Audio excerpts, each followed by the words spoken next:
Okay. Good morning.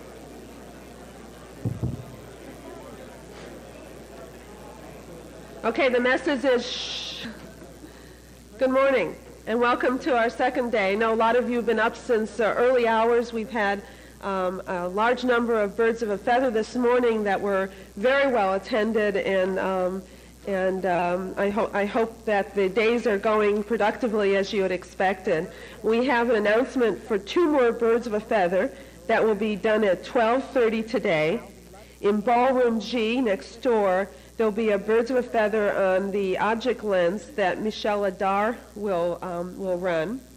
And in the 14th floor Montague room, Doug Kittleson from AMS is going to show the Object Core business application development environment. Okay. This morning, as I said to you yesterday, I have the distinct honor of introducing to you a phenomenal person, someone I had a great pleasure of learning from, learning how to get into a lot of trouble with, I think. As I said yesterday, one of the most creative people I know. Alan Kay started his career as a student at the University of Utah, where his PhD dissertation on the flex machine introduced probably the very first personal computing ideas. He went from there to Stanford and then to Xerox PARC, where the Xerox management told him, do anything you want that would be of interest to us 5 or 10 years from now. And he clearly fulfilled his end of the bargain. From there he went to Atari Research, and on to Apple, where he is currently an Apple Fellow. His topic this morning is creativity and how to get insight into new ideas. There were a couple of quotes or slogans from the days at Xerox PARC that are indicative of some of the things I know Alan will talk about. One of my favorite was the time that Alan was asked to give a talk that predicted the future. And I remember he kind of looked, what? Predict the future? You don't predict the future, you make it. I give you Alan Kay.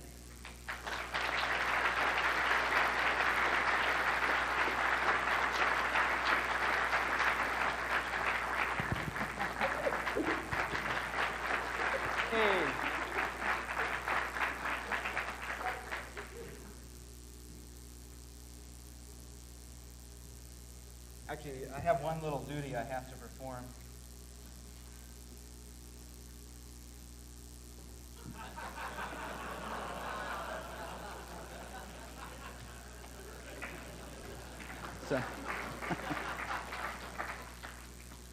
So when I made up the term personal computing, I did not have IBM in mind. In fact, they are a source of great inspiration. Someone like one of the former presidents of the ATM, not Adele, but an earlier one by the name of Herb Grosch, who came up with a formulation called Grosch's law somewhere in the late 50s and early 60s, and that was the notion that big computers were always going to win out of any kind of small computer. So he's claiming economy of scale arguments. And it happened that this very same Herb Grosch had, when the subroutine was invented by Wilkes in the early 50s, had denounced it. And so, of course, the way to use computers is not to have big ones and try to share them. And he also denounced parallel computing that was invented by Slotnick, the ILIAC 4 computer. And I remember that I was in the room during that occasion, and he said, and furthermore, Slotnick, you are too young to do this. And Slotnick came up and rebutted him in a fairly genial way, and then at the end he said, and as for my age, time will take care of that. So the reason I tell that story is that in think the fall of 1971, I was on a panel with Gordon Bell and Alan Newell and Fred Brooks, and I showed a bunch of slides about what computers were really going to be like, little things that you could carry around. And Herb Grosch happened to be in the audience, and he got up and denounced it. And that was when I knew it was going to work out. So Adele asked me to give a talk on creativity. I think not too dissimilar to the one I gave at the Hopel conference. The history of programming languages, they wanted me to talk about Smalltalk, but I'd already written that in a paper, so I thought I would talk about how you invent things that are different from the things that are around before. And one of the models that we really liked at Xerox PARC was from Arthur Kessler's book called The Act of Creation. This is a book that first came out in the 60s, and it's a book whose contents have improved decade by decade. And nobody has changed them. It's just that many of the things that Kessler talked about as one goes through life with more and more experience seem to have more and more relevance. So one of his ideas was that we tend to think in context. So here is a path of thoughts in a pink context, and every once in a while, suddenly you have a blue idea, a blue version of this train of thought, and the three reactions to it are ha-ha, ha-ha, or ah, depending on whether you're telling a joke, you're doing science, or you're doing art. And of course, there's a blend of these. I think we've all had the experience of doing science and having basically an aha, but we also start laughing because there's something very funny about not seeing something and then seeing it. So it is a lot like a joke. And I think that all of us who have had this experience are struck by how obvious the idea is once we've had that experience. It's very hard to explain why we couldn't see it before. And of course, there's an interesting problem is that in order to go from the pink to the blue, there has to be some bluishness around. That is, you have to, generally the blue is about something else than what you're thinking about. If you only know one thing, you have a very hard time actually being creative. Picasso said to copy from others is necessary, but to copy from yourself is pathetic. I think this is what he meant, is that you're always in a context of yourself, and you need to be looking out to get ideas. So the way this shows up is something we've seen over and over again in the last several centuries, particularly in the last couple of decades. Whenever a real technological advance comes along, almost everybody wants to take the left-hand path here and use this new technology to automate what they're already doing. So they're trying to use the technology to optimize their pink ideas, and it's usually much, much later, if ever, that some people see these new ideas as a way of leveraging some new set of things. So this conservatism that people have, and I'm going to talk about that a little bit more later. My favorite line from McLuhan, I don't know who discovered water, but it wasn't a fish, is sort of indicative of what's going on, because the fish is not aware of the water since the fish was born in the water. It's always around. And for us, we can think of the water as being ideas or beliefs.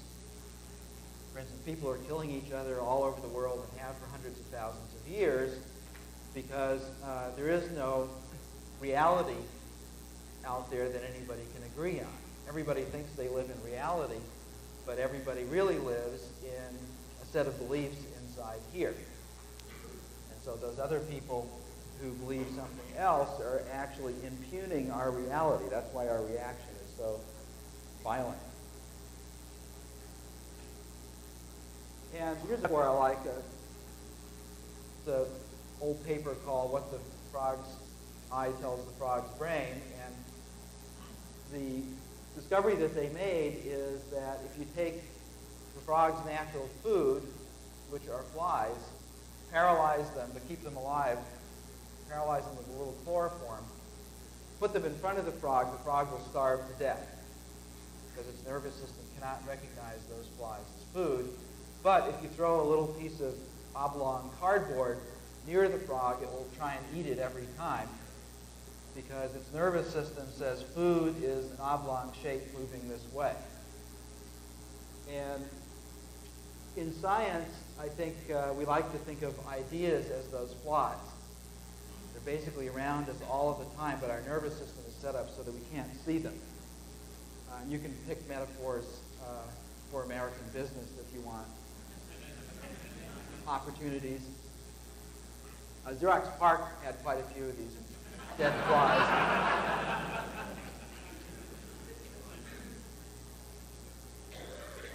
So the number one thing we have to think about, just leading up to a couple of these ideas, is that because of the way the world is, because of the number of photons and electrons in the universe, so there's an enormous amount of contact with information, our nervous systems are set up to exclude almost everything.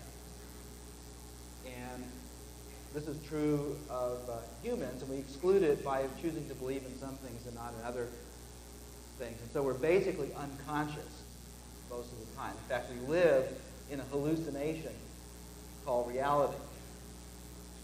The hallucination. The living, don't talk to me. I know what I look like. So,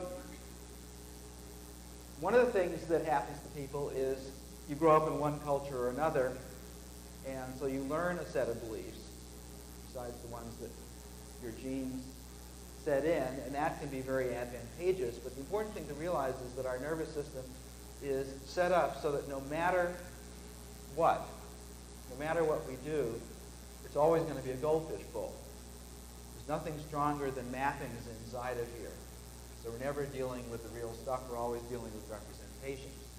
Maury Gell-Mann, I had lunch with him one day, and we were talking about education. He said, education in the 20th century is like going to the world's greatest restaurant and being forced to eat the menu.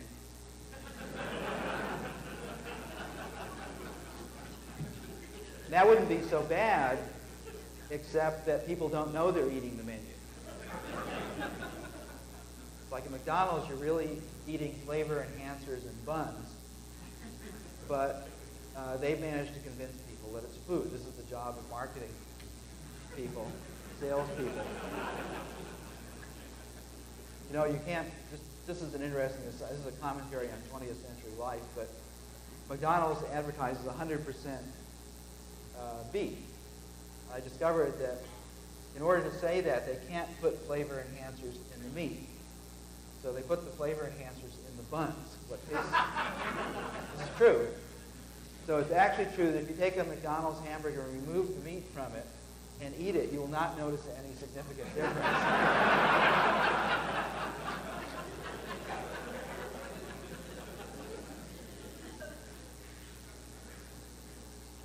So here's the deal. You can only learn to see when you realize you're blind. Once you admit you're blind, you can start actually poking around using other methods than the ones that you were using before. And I think the secret to creativity is to actually try and make contact with this periodically. In the mid-'70s, I got invited to a conference at the Green Gulch, then Buddhist monastery up in Marin County, and I noticed that what happened is periodically, and I couldn't quite determine why, they go like this. And after a couple of days, I finally got up enough courage to ask them why they did this. And the answer I got was interesting. The monk said, well, we Buddhists believe that the world is an illusion. There's another world that we can't really see except every once in a while. But for efficiency reasons, we have to pretend that the illusion is real in order to be able to act in the world. But we arrange maybe 15 or 20 times a day for some event to trigger off this. And what this is kind of a semicolon. It's a partial stop in the midst of our daily existence when we acknowledge that there's much more in the world than we're taking in right now. So basically, this particular gesture is one that we have to have in order to be creative. Oops. Oh yeah, sorry. I'm doing the right thing. So the other thing is that once you start getting self-conscious about this, then you can actually be purposeful about the goldfish bowls. So for instance, science and math are purposeful goldfish bowls. Once they realized that reality, that basically truth was not a useful concept, grounded in too many of the wrong things, somewhere in the late 16th century or early 17th century, they realized they had to come up with a form for arguments in order to do science. Then you start inventing purposeful goldfish bowls. Smalltalk is a goldfish bowl, one that we purposefully set out to create a different kind of reality for representing things. That wasn't an accident. The Macintosh user interface, Park-style user interface wasn't an accident. That's not to say it's the world's greatest thing, but the point is that when you're designing and creating, you can be extremely purposeful. You don't have to be random and accidental about it. And I think whenever you're doing a design of any kind in a company, you're thinking about creating the entire goldfish bowl. As you're creating a whole belief system, and what that belief system is going to condition, fortunately or unfortunately, what you're going to do next. I'll give you an example of one that seemed like a good idea at the time, but I think has been extremely pernicious, and that is the Smalltalk image. Now at Park, the image was permuted almost weekly, and major changes were made every few months. And there's a lot of machinery in Smalltalk, particularly in ParcPlace system Smalltalk, to make changes to the image. And I think everybody who uses Smalltalk realizes it's a kind of an extensible language. But what is remarkable to all of us from those days is it is hardly ever used that way. People take that image like it's tablets coming down from the mountain, where in fact what it is 20 years worth of obsolete ideas on top of something much more interesting, which is a facility for defining new ideas. So every time you try and subclass something that is already there, what you're doing is tying yourself perhaps to a pink context when you had a chance actually to have a really interesting idea. And so it's what you might call the lack of metaprogramming in Smalltalk that has been the last thing I would have predicted having it come out here, because it's the most powerful thing in a good OOP, is that you don't have to go with the reality of the past, but you can actually sit down and roll your own reality. But instead, I think because of training, because Pascal and C have everything built in, whatever people's backgrounds were in programming, they just take Smalltalk as something done by demigods, and our job is to learn this thing. I don't think the way to learn Smalltalk is to deal with the class library at all. And the way I would teach Smalltalk is I would throw almost everything away and get people to make a Model T version of this stuff. Now, it's not to say that there isn't useful code in Smalltalk, but the problem is nobody ever gets to understand the process of making a whole system, because they're right from the very beginning, they're thrown in trying to learn how to subclass in a reasonable way. And I think that is good for very sophisticated people, but I think it's a terrible way. It's like, as I'll say in a few more minutes, teaching people algorithms in their first programming course is probably the worst thing you can ever do to them, because real programming has nothing to do with algorithms. It has to do with making complex, multi-process, fault-tolerant systems that are a lot more like operating systems than they are like algorithm machinery. So the particular metaphor that people choose, I think, is really important, because you're choosing a goldfish bowl, and once you get in there, very quickly you forget there's a goldfish bowl. All of a sudden it just simply becomes the world, and we have a lot of mechanisms for trying to cope with that world. the idea of crawling out of the world actually may be so disturbing to people, because it's like committing suicide, right? So many people I know would rather try and write 20 times as much code in an obsolete language that they're familiar with than to commit suicide intellectually and go to something that they're not familiar with that might be better. Whoops. Am I doing the right thing? Yeah, so you can make a better goldfish glow.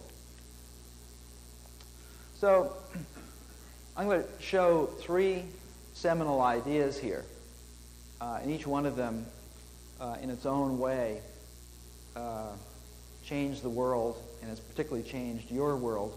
One of them was Sketchpad, 1962. It wasn't just the invention of computer graphics and the first graphical user interface.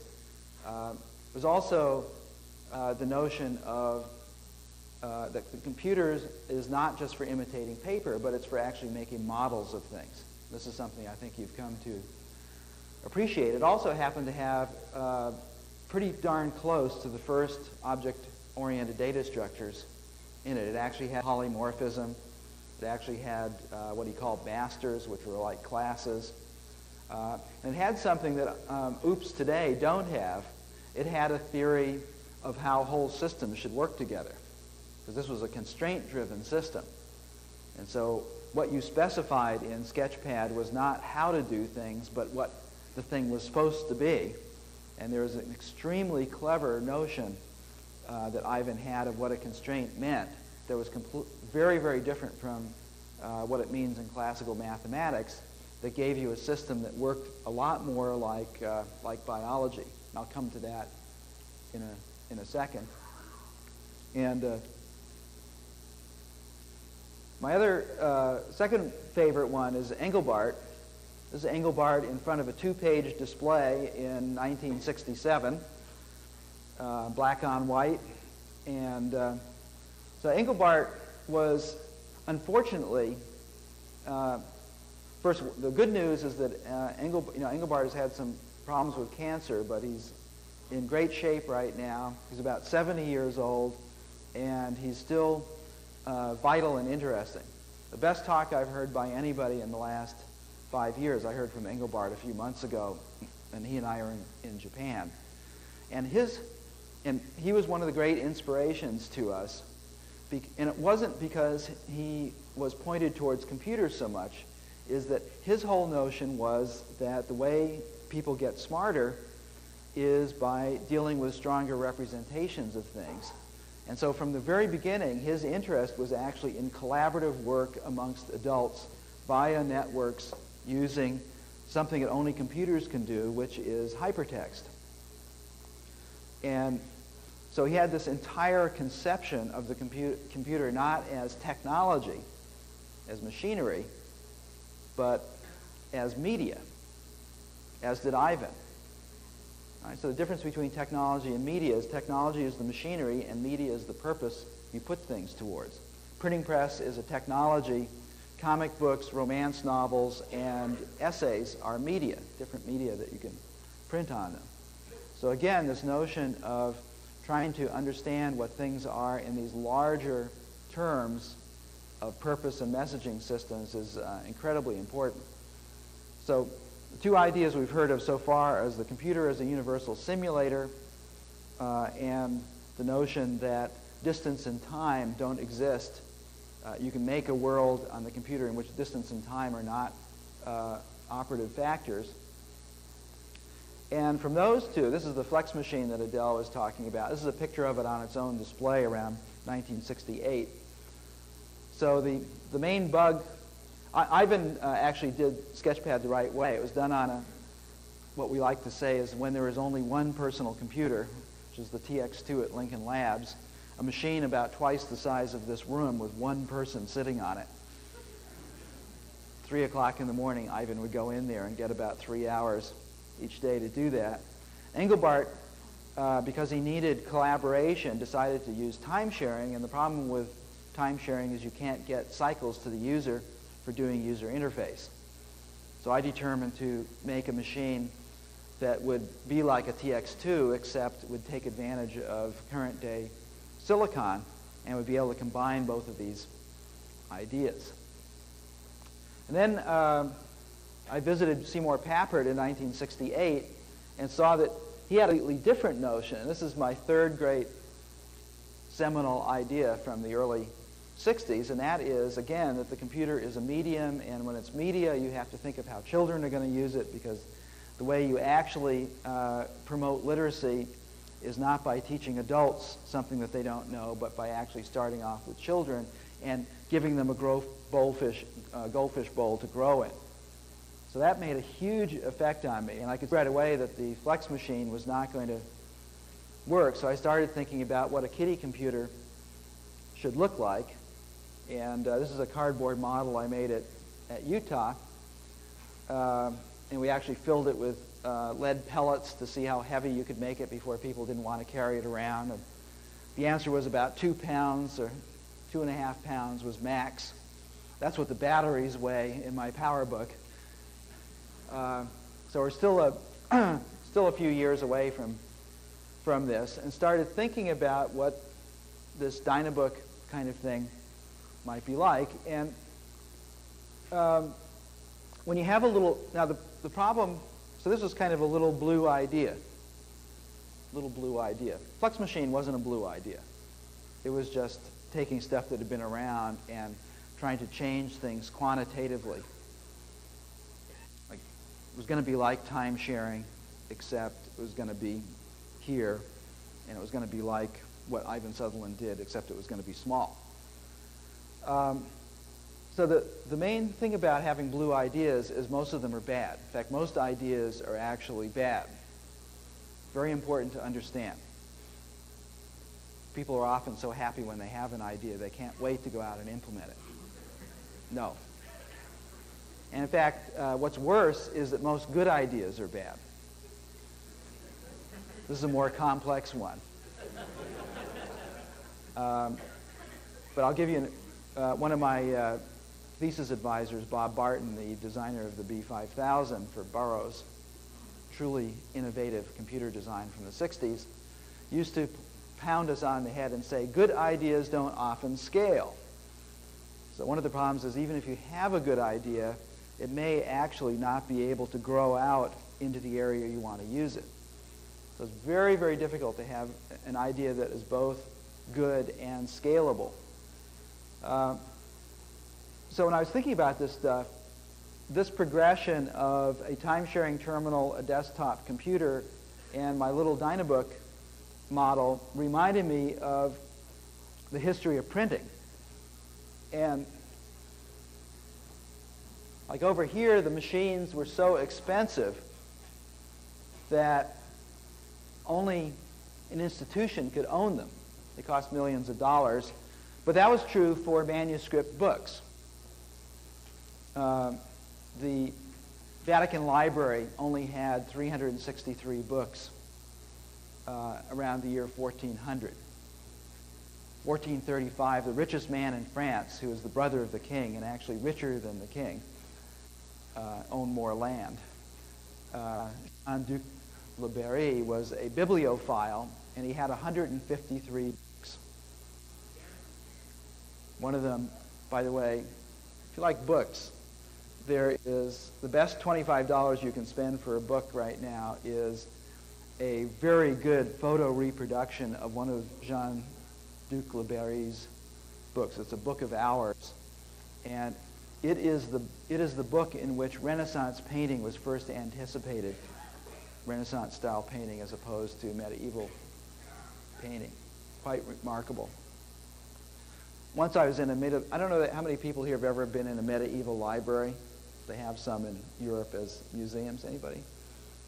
Really interesting. It's a big room like this with maybe 60 desks. They don't have shelves because a big library back then would have 50 or 60 books.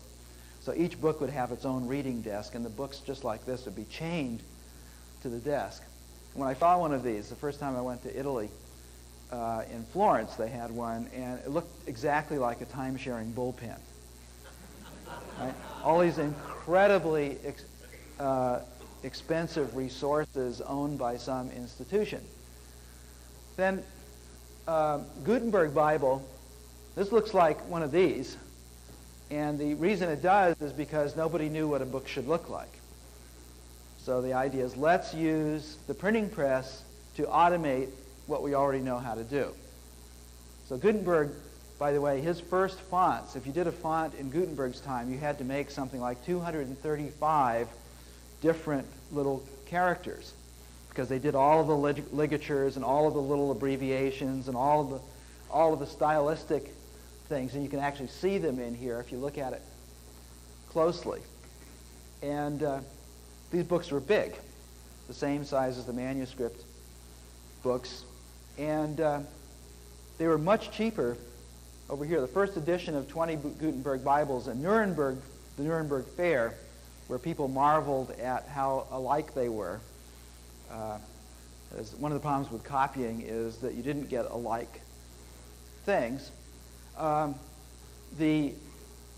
of the accounts of the time in a letter from somebody to the other said these things only cost 3 years of a clerk's wages. Right? So in other words, these are workstations. 60,000 bucks or so, depending on how you figure it out, maybe a little more. And they had special people called rubricators who would come in and decorate them so that they would look like a real book. Then the real breakthrough in this history came by a Venetian printer by the name of Aldus, whose last name was not PageMaker. Aldus Manutius, but it was the Aldus from which that company was named. And Aldus did a whole bunch of things. He decided that books should be the size they are today, this size, and he got that size by actually going out and measuring saddlebags in Venice.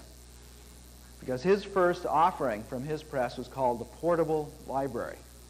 Now think about this as a different goldfish bowl, right? Because when you have $60,000 to $100,000 things or $2 million things, you do not carry them around willy-nilly, because it is a tragedy when they get lost. However, if you understand what the printing press really is, then you realize, oh, I can make books that it doesn't matter whether they get lost or not. So people have to carry them, what they're going to carry them in, well, saddlebags, and how big is a saddlebag? So that's this. That got Aldus to be one of the first typographers. In fact, not only was he one of the first typographers, he had 2 or 3 of the best typographers in Europe in his shop. And part of the thing they had to do is to make readable fonts that were only 12 points high. And I can assure you that when we're designing the first bitmap fonts at Parc, we had Aldus in mind, and we were not terribly pleased with our results compared to his. Aldus did this. So this is about 50 years, 45 to 50 years after the printing press. Think about that. 45 to 50 years. Is this an intermediate phase in the book? Yes. Nothing that was important in printing happened between the Gutenberg press and Aldus. So by analogy, nothing that is important in computing has happened to us yet. Think about that. All this crap you're writing code for, all these desktop machines and these legacy systems, they're meaningless. Has nothing to do with what the reality is going to be. Reality is going to be when we get things like this that people grow up with. Remember, school was caused by these things. There was no organized school for children. There wasn't even a conception of child. Child only meant one thing in the Middle Ages, and that was a relationship. This is my child. But you were an adult at age 7 in the Middle Ages, and you could be hung and were hung for instance, for pickpocketing at age 7. There was no conception of childhood. There was infancy and then adulthood. The reason is that you could learn everything you needed to know as far as dealing with other people, namely language, by age 7 and the customs. And it wasn't until this thing came along that there was something else to learn before you could become an adult. Right? So this, whatever that is, from these things hasn't happened yet. There isn't any conception of schooling that has anything to do with what the computers really are. And then, even more astounding, 65 years after the invention of the printing press, in 1516, we know when it was. In fact, let me ask, I don't think anybody here knows the answer to this question, but if you look at this page, and you look at this page, you'll see something quite remarkable, quite remarkable, that there's something missing that no book today lacks. Page numbers. Page numbers required 65 years to be invented. 65 years, actually longer than that, since none of these books had page numbers. Why was that? Anybody know? It's really interesting. Who's got a theory? Yeah, but why?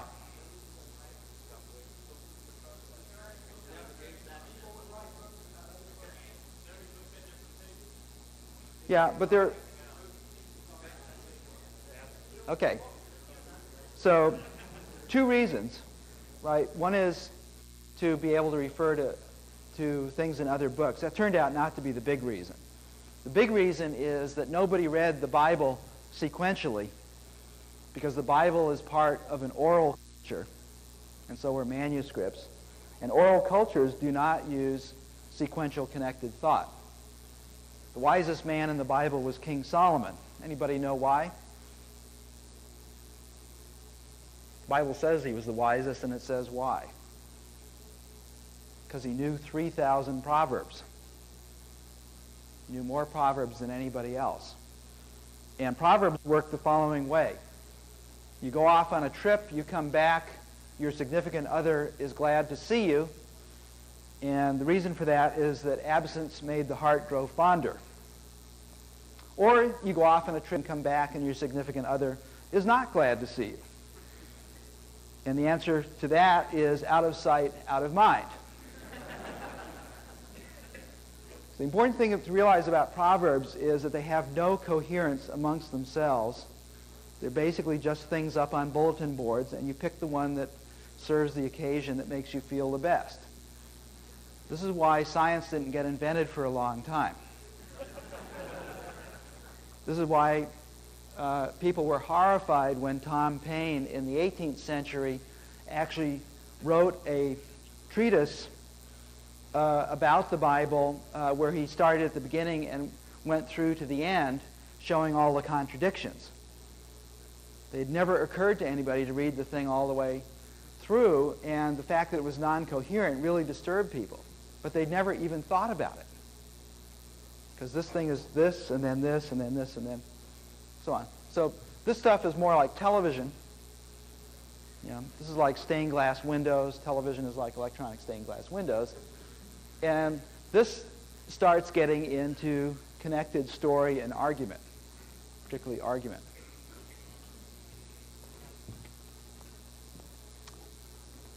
So the point of this whole thing, besides the fact that it's interesting intrinsically, which makes it worthwhile talking about, but the point to this talk is that when I was able to establish these connections and started believing in them, then I knew that this blue idea was just not one of these random outre things, but I knew this was seminal.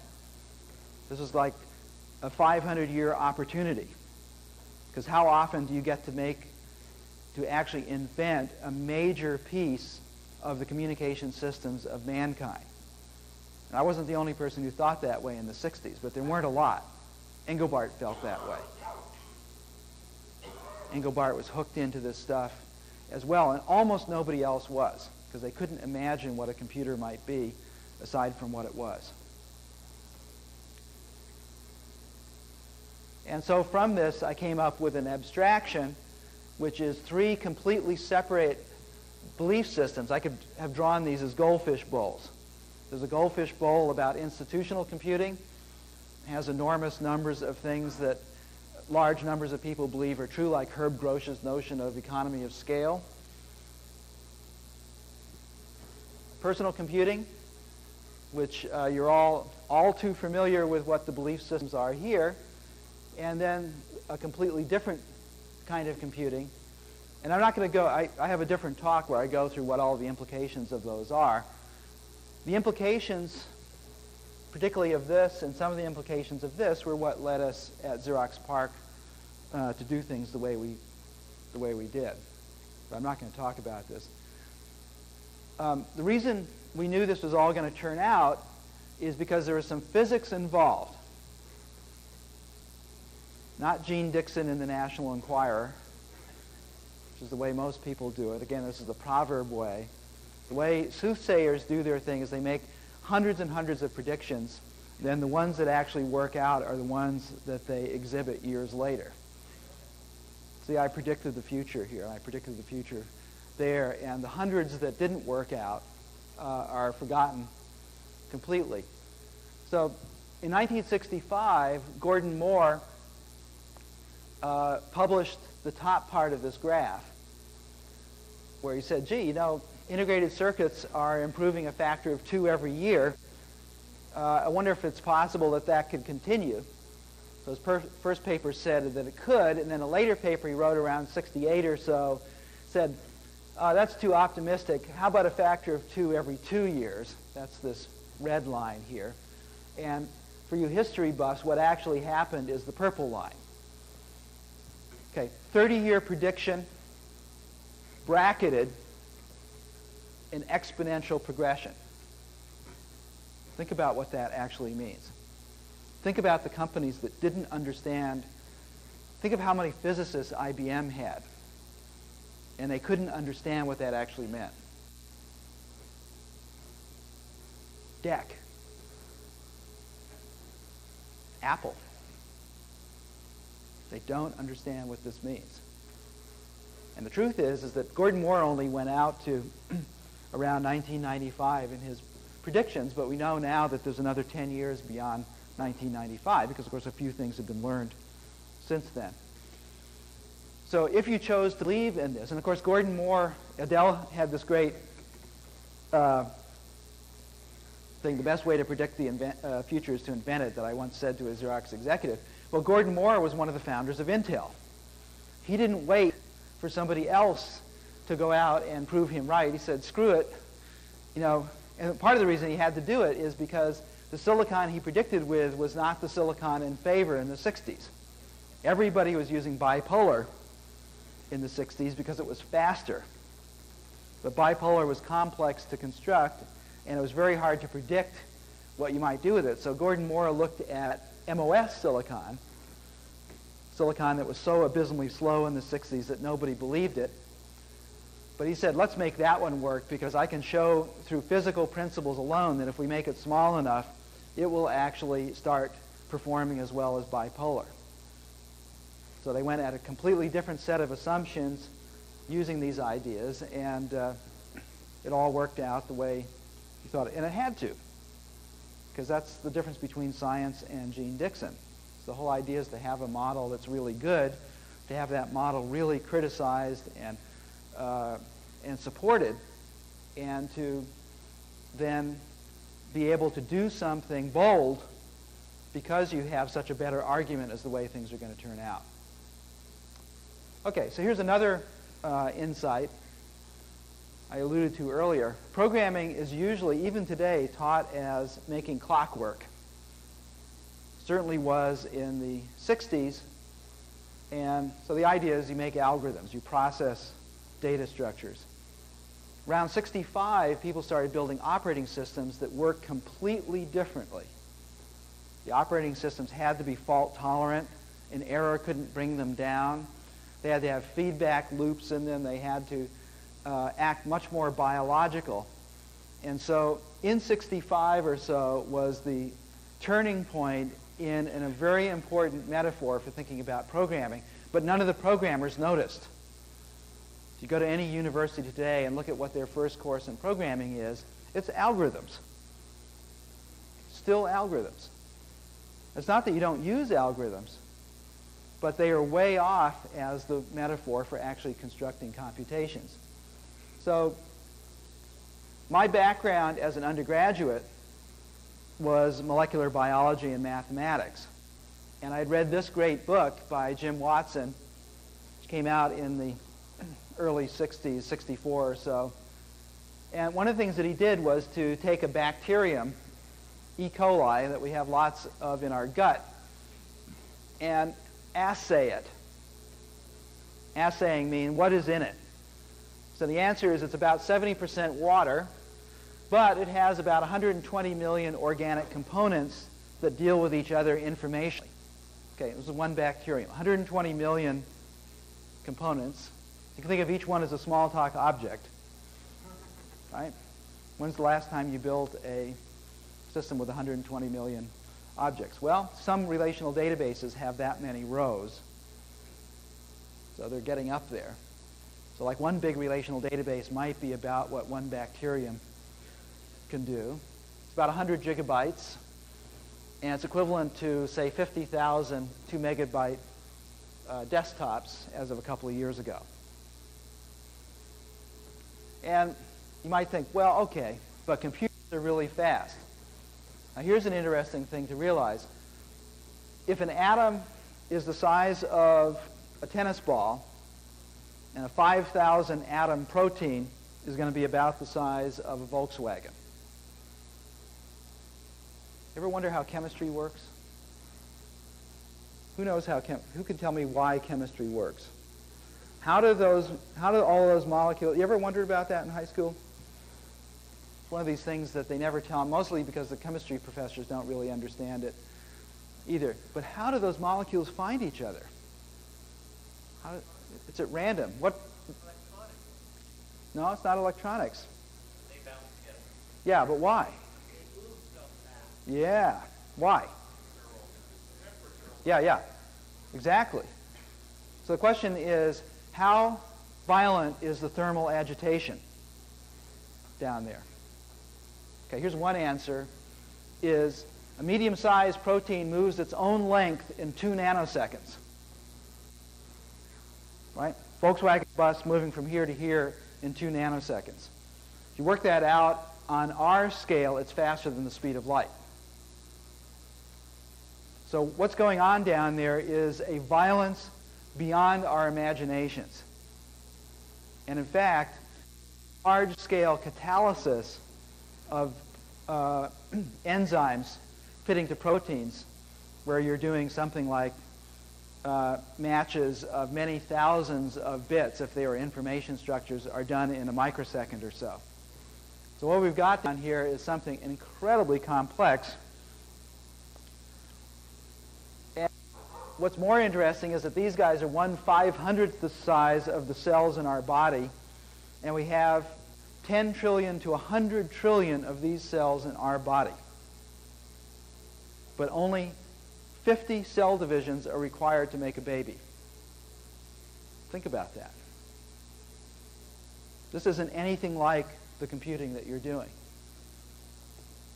These things are unbelievable. 60 billion organic components in each cell, and we're made out of tissues. So what happens when something like Simula comes along to a person who used to be a molecular biologist? Well, here's the pink set of thoughts, what you might call good old things. Simula itself was constructed as a better old thing. It was an improvement to algol. And one of the pathways that was taken is that people who did languages like CLU and MESA and Ada said, oh yeah, encapsulation is for making better and richer data structures. That's staying in the pink context. In fact, a lot of the Smalltalk programs I've seen in the last few years are uncomfortably look like data structure programming. Just using classes to make data structures, and then somebody else is doing assignment statements to change the data structures. But in fact, if you can make the transition from machinery to tissues, right away you have a blue thought, And that blue thought is, this is a completely different way of thinking about doing computing. We're going to do computing with hundreds of thousands, millions of recursive computers. Recursively defined computers. We want to have everything a computer can do inside of one of these things. And we can have messy things and clean it up. And if we do that, there is nothing that we cannot model, including old things like data structures. And we have one of these rare ideas where it's actually a good idea that does scale.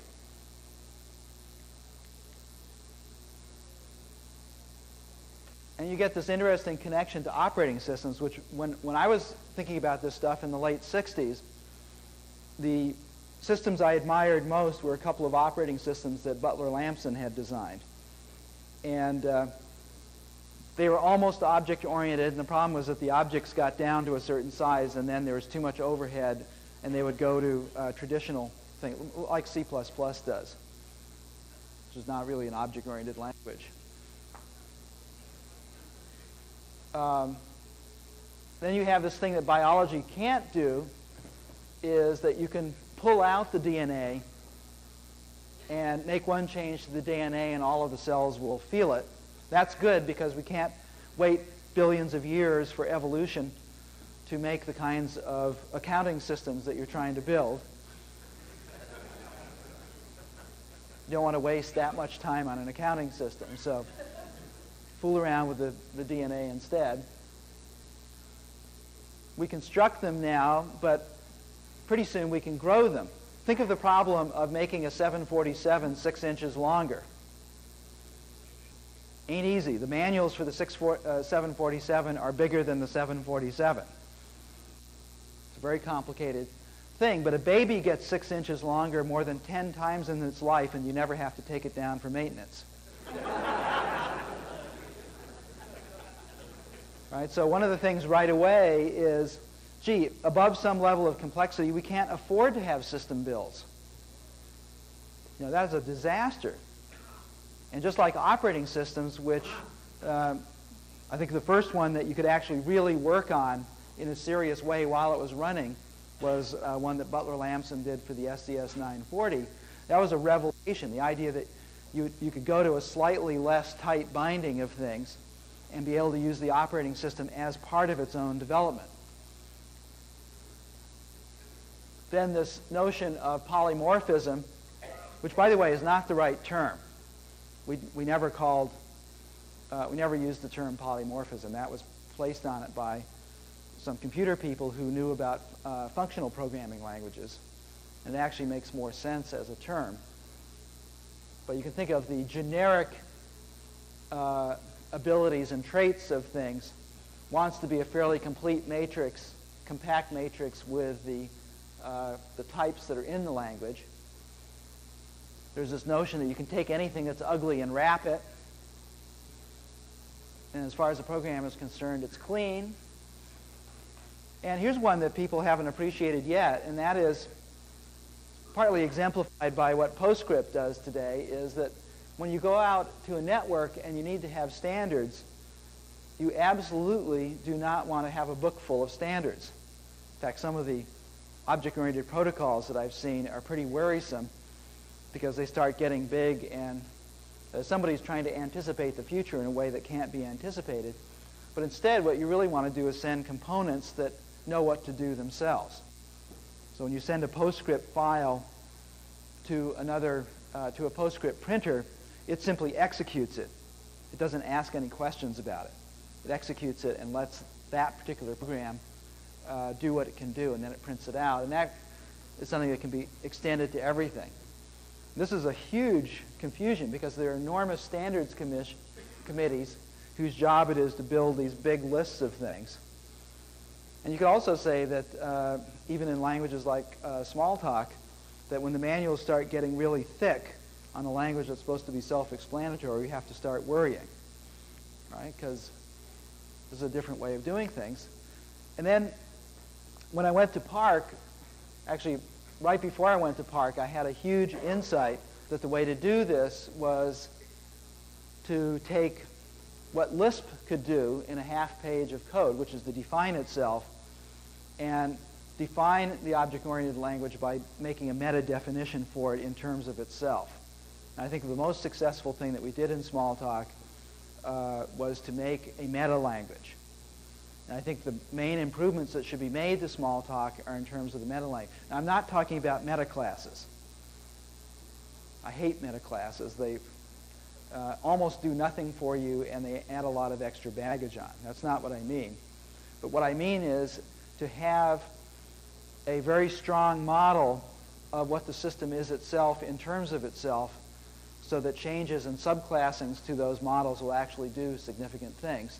Lisp was the first language you could think of doing that in. And one way of thinking of it is it takes you from a particular point in the implementation space that, say, ParcPlace Systems has decided on, and gives you, the implementer, a region. So they may look up values in, for example, an instance by using indexing. And if you use indexing in an instance, you can't have a lot of instance variables that you're not going to use a lot. It's a bad way of doing it, but you have no way of telling Smalltalk, now I want to use a hash table for an instance. And Smalltalk doesn't care. It doesn't care whether it uses a hash table or any other kind of thing there. But this is one area in Smalltalk, which, as far as I know, is actually not open to the ordinary implementer. But there's no reason it can't be. And so what you wind up with is something like an ecology. And you're thinking about terms of, not in terms of solving problems, but you're thinking in terms much more of getting a system working and then rebalancing it ecologically as you go along. I think the more successful Smalltalk use in business I've seen have been when people have been able to take this point of view rather than the problem-solving point of view. Here's another good book, if you don't like biology. How do you make a machine that has millions of conflicting parts that will run for a couple of hundred years without breaking? The answer is the Federalist Papers. You write a constitution and get the first million people to believe in it. And then a few years later, you can have 250 million people, even more contentious, and still have the whole system working. So in all of these areas, when you're looking for inspiration, where should I get blue ideas from? Don't look into computer science.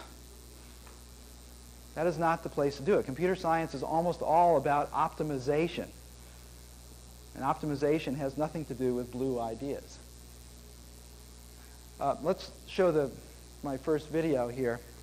Because the other thing is that you actually, besides having all these highfalutin ideas, you actually have to go out and build it. And one of the things that was fun at Parc is we had a group of people who would build it. And of course, we were interested in children back then. Okay, can we freeze that frame for a second? Freeze? Oh, sorry. Okay. That was when Adele still had hair. I noticed on seeing it, because her hair has gotten shorter over the years, and I'm sure it's because of the stress that you place on her that she's going down. Yes, there she is with her pigtails. And that was when you actually used to work, Adele, rather than just running a company. Okay, stop the video. So the 6 inventions of Parc were actually done by around 30 or 40 people. And it staggers people today who put hundreds of people on a project and don't do that much. And if people have questions as to how this actually worked out, is how is it possible that 2 or 3 people on each one of these projects could actually do all of these things within a period of about 3 years? And there's an interesting answer to that, but it's not part of the talk today. So let's take a look at why doesn't this stuff work? Why does it only work occasionally? Well, one of the reasons is that people are taught from birth not to have blue ideas. Right? because that's all about the conformity of society. We don't want that many outlaws around. We don't want to have that weird thing between a conservative citizen and an outlaw who should be in jail, is the person who's actually socially conscious but doesn't think the way other people do. Right? So this rarely happens in a way that actually makes sense. One of the ways not to do it is to optimize. Right? So 3 winners of the Baldrige Award, GM, IBM, and DEC, all failing companies. And the reason is that if you get Six Sigma good at something, it means you've been working at it for a long time. And the bug in total quality management is the assumption that your goals are okay. My experience in talking to people in companies is that, in general, their goals are not okay. Their goals are old goals. And Americans love total quality management. We've been constantly trying to reform the schools. And usually what it comes down to is we're going to execute better. And the reason is that people would rather execute better on something that can't get them there, because they know what that means, than to actually give up their reality. Work on something else. So you have to understand how the mind works. So for example, we have this problem that our brains are set up for dealing with short, fast, exciting events, like a charging saber-toothed tiger. We love that kind of stuff. Love it, love it, love it. But the problem is that what we aren't set up to do is to learn an entire new hallucination every 3 or 4 years. We want to learn that hallucination early, like by age 7, then commit to it for the rest of our life. So this is a complete mismatch between humans in a complex society today and what nature actually intended us to be, is to live in little villages and hierarchically organized societies. One of the problems with our nervous system, these are all the things that are really useful for animals. Be really interested in differences. So our nervous system is set up to detect differences. And one of the nice things about having modern day computers is that you can make, these are guaranteed to be all the same shade of gray. And the contrast between them and the way our nervous system interprets contrast is to heighten it. And so you get different perceptions of what the gray is. Well, the problem is it extends everywhere. Now, doing good design is all about noticing the similarities, not the differences. Being creative is noticing the similarity. How do you get a blue idea? By noticing that something that you're working on that has nothing to do with anything else is actually like that other thing. Being able to form the mapping between things that are totally wrong or even lies. Why is it good to be able to lie in a language? Like any good language you can lie in. English is wonderful at being able to lie. Why is lying a good idea? Got an idea? Reason is because the present that we're in today is full of lies as of 30 years ago. If you can't lie, you can't make up a vision of something that isn't like what you have. Right? So every time you do a blue thing, you're lying. You're going outside of the bounds. Another problem we have is having very narrow keyholes. We can only see little things, so we have trouble with things like AIDS epidemics. AIDS epidemic starts off looking like it isn't that important. Current World Health estimates are we're going to have 5 Holocausts worth of deaths in the next decade in Africa and the Pacific Rim. So about 50 million people are going to die, mainly because politicians cannot widen their little keyholes to understand what the exponential curve is all about. This is a tragedy, but it's part of a much larger set of tragedies. So let's show the next video, give you an example.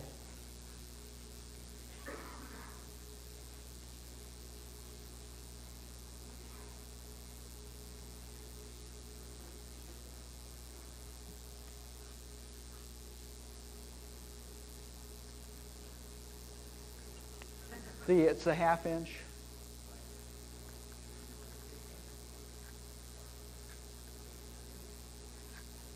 Now I'm worried.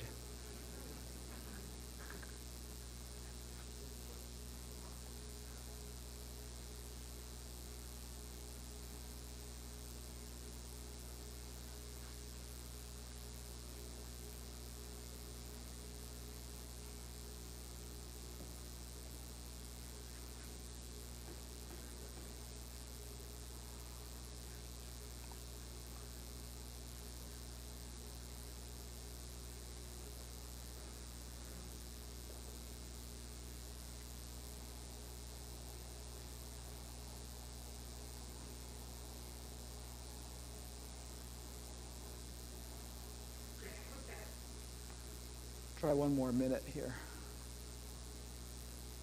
So this is the first half inch, right?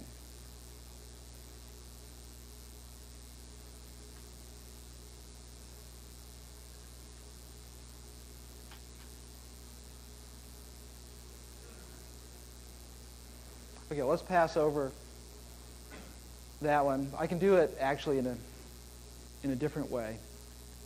In '86, a little girl was trapped in a well in Texas. How many people here remember that?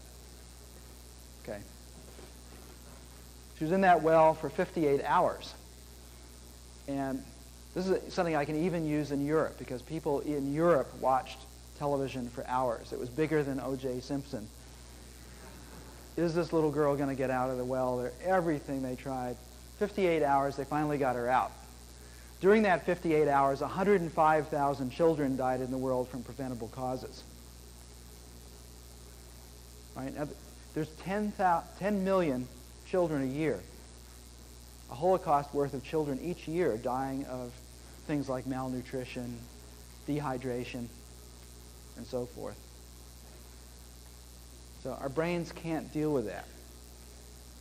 You know, we can deal with OJ, but we can't deal with the larger problem of spousal abuse. We can deal with Jessica McClure, but we can't deal with 105,000 children every 58 hours. So again, this is part of this keyhole syndrome.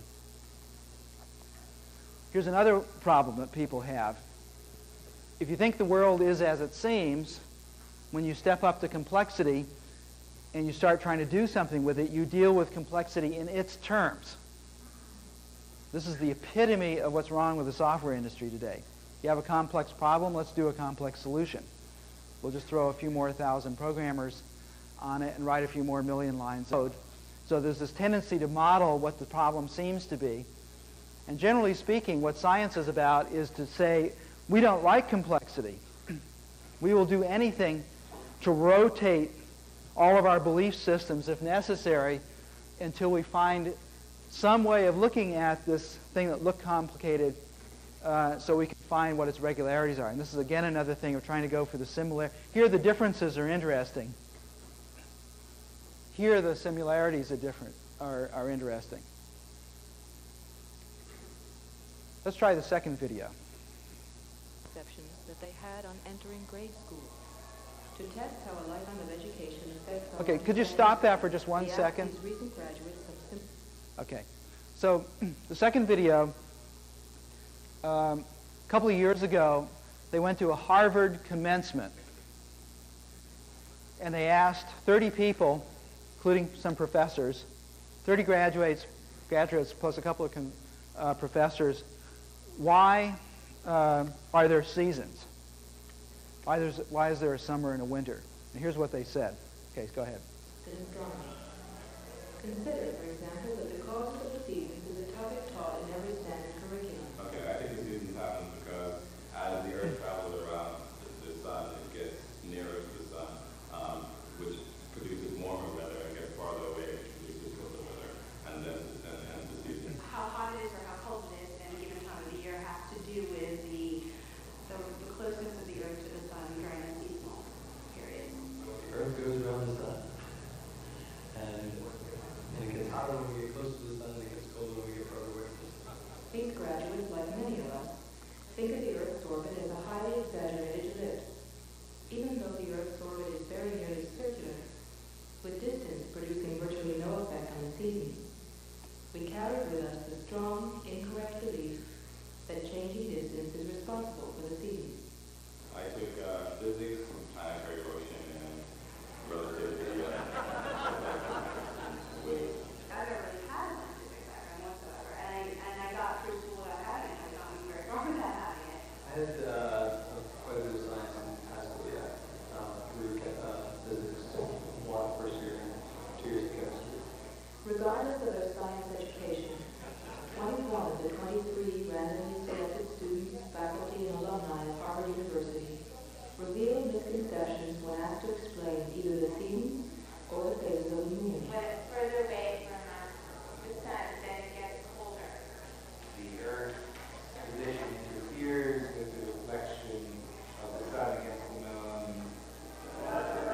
Okay, stop.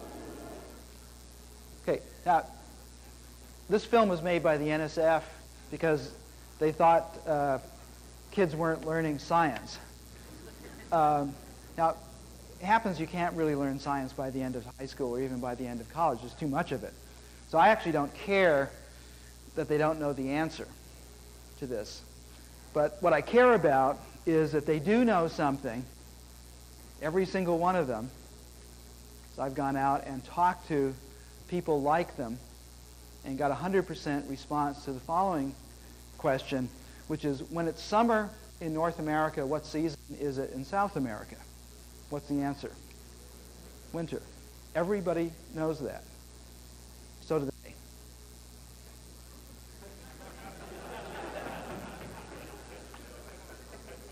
Get my point? In other words, the biggest problem is that they already knew something to make an argument with themselves with, and they aren't making an argument with themselves. They're just retrieving. Notice how confident they all are? This is what you learn when you go to Harvard.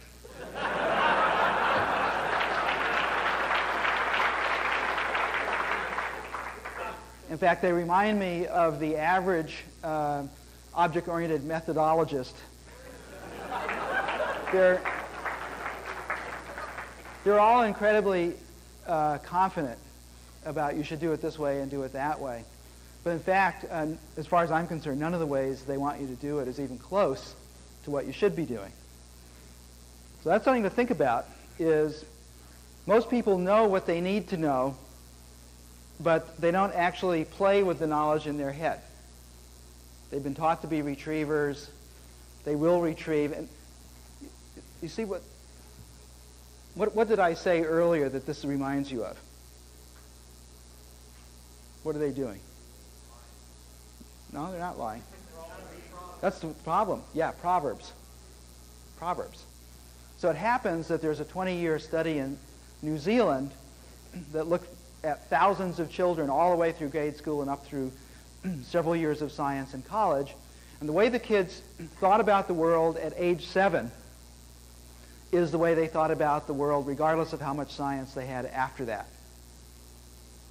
That is, if you asked them a question that they knew the correct answer to, they would give you that correct answer. But if you asked them one that they hadn't internalized the answer to and they had to think about it, they would retrieve something they knew when they were 7. Does this remind you of American business? It's a bunch of kids shooting marbles. Right? If you don't know what else to do, let's get all the marbles.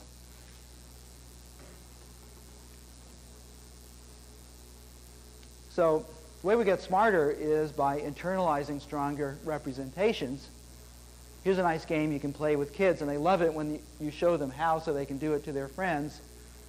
The game is you pick a number and I'll pick a number and you pick a number and I'll pick a number and so on. And the first of us of which any of our 3 numbers adds up to 15 wins. And you can always beat the kid. Then you show the kid how, and the answer is, well, I'm going to do this to my numbers and you get to use those numbers. So what does this turn the game into? You notice something about these numbers now? Magic square. Okay, so what a representation is, all representations are mappings that pre-compute partial useful results. This is what a class library is supposed to be. Right? Partially computing, right? Because it doesn't know which route you're going to take through it. So a good representation is one that allows lots of degrees of freedom, but still gives you this extra computing. Calculus is one of these. Good programming language is one of these.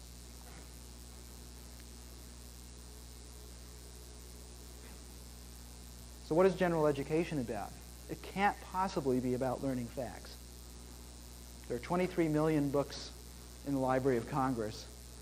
And I've read an average probably of about a book a day since I was 5. So I've read maybe 16,000 books, maybe 20,000 books at the most in my life. There are 40,000 new books published each year, 23 million in the Library of Congress. No way that learning actual results is going to work. So what education should be about is how to make representations of things work for you. That is, how to take what you know and connect it. How to take what you know and know what you don't know. All these meta things. And here's another problem. What we teach is problem solving. Everyone in this room has probably been rewarded handsomely for being a good problem solver. What's wrong is that most interesting things aren't problems.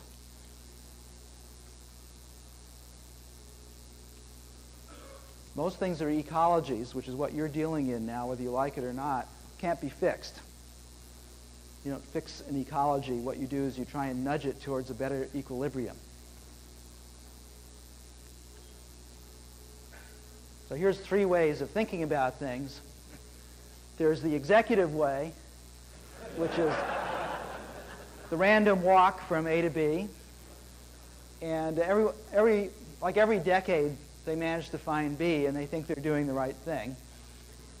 The way you've all been taught, which is pick a goal, be goal-oriented, and chart a path towards that goal.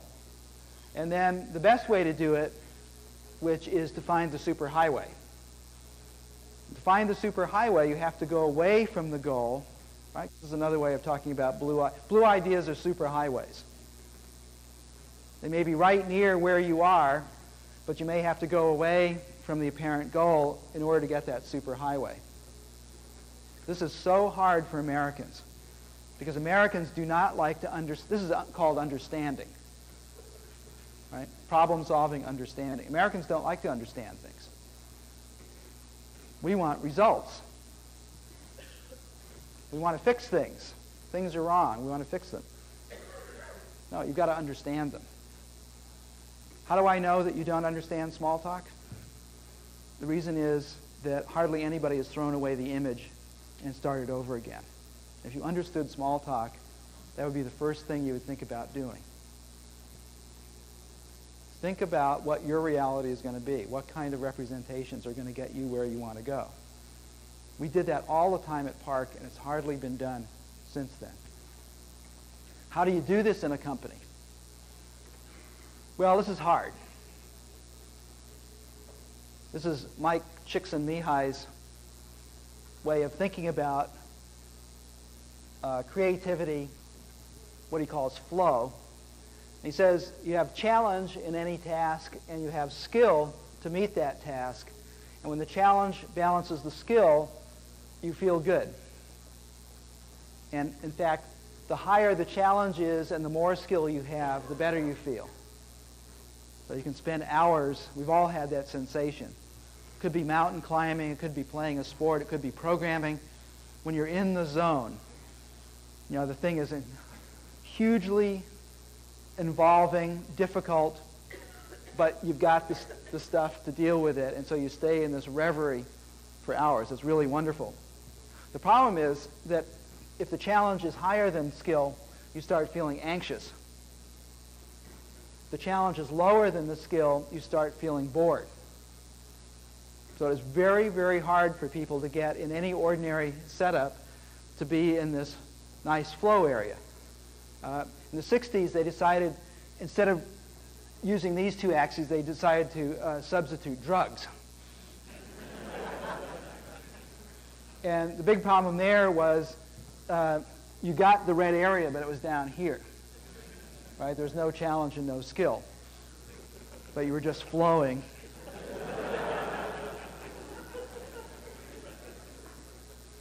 So, an interesting question is, how can we widen this flow arrow? Anybody got an idea? How can we make that wider? Like, how can we tolerate more challenge than we have skill?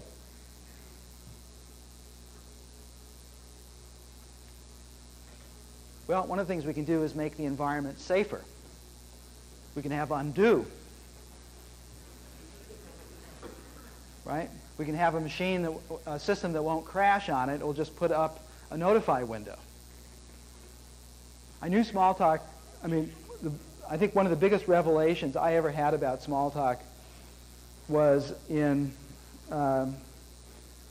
77 or 78. It was after Smalltalk 76 had been done. And we've been programming in it for, I don't know, maybe a year. And somebody discovered that there are 1,500 suspended notify windows sitting on the disk that nobody had ever bothered taking care of. And that's when I said, oh, that's the threshold. The system doesn't care that there are bugs. And it just cares a little bit. And it cared enough to send you the very best message. But in fact, it didn't care as far as the system working, and those messages are just sitting there. Like one of the things I hate about the Mac is that a lot of the dialog windows are modal. You can't do anything else except say OK. And the internal thought I have in my head is, no, it's not OK. I'm not going to acknowledge that. I want to keep on doing this other thing. So, safety. Safety also is social. Each summer I go to a camp up in New Hampshire to play chamber music with 55 other amateur musicians. And we are able to play music that is one letter grade better than we are because part of the operational beliefs, philosophy of this music camp is that it doesn't matter if you make mistakes. This is actually, we're not trying to solve a problem. Right? We're actually trying to understand chamber music better. And the way you understand things is to get stuck and move on. How do you deal with boredom? Well, you have to boost aesthetics. Like people who like to cook generally like to chop. There's something very satisfying with doing all of the stuff. And even though chopping is way below our skill level for things, there's a whole aesthetic that has to do with dealing with the details of any artistic creation. So boosting the art is my last suggestion for being creative. I'll end with a quotation from my grandfather, who was, wrote 125 books and was an artist and a photographer around the turn of the century. And he said in an article he wrote on whether photography could be an art or not, he said, art enters when we labor thoughtfully with some ideal in view. That is, as soon as we cut loose from action that is purely mechanical. As soon as we cut loose from action that is purely mechanical, the blue starts rippling. The blue starts rippling because now we're not completely constrained to just follow some goal and some preordained set of beliefs. And when we do that, then the blue starts becoming another possibility for us, and we get to jump into a different goldfish bowl. Thank you.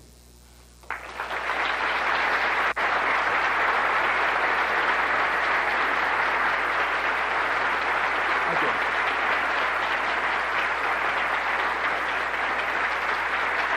Okay.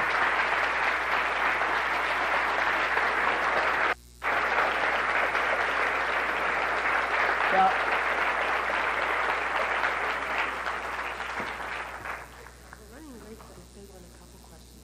great. So, any questions on my melange?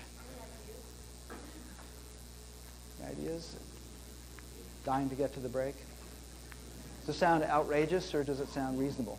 How many people here are actually doing this kind of stuff as part of their daily process? You had to in order to start on Smalltalk, right? How many former COBOL and C programmers are there here?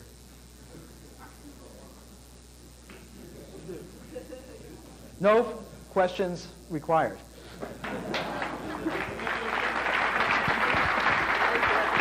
Great.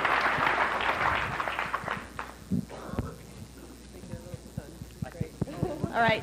Just so that you know, what we're going to do is we'll be breaking into our managerial and technical tracks right now, and we'll just run the schedule 1/2 hour following what's posted. All right? So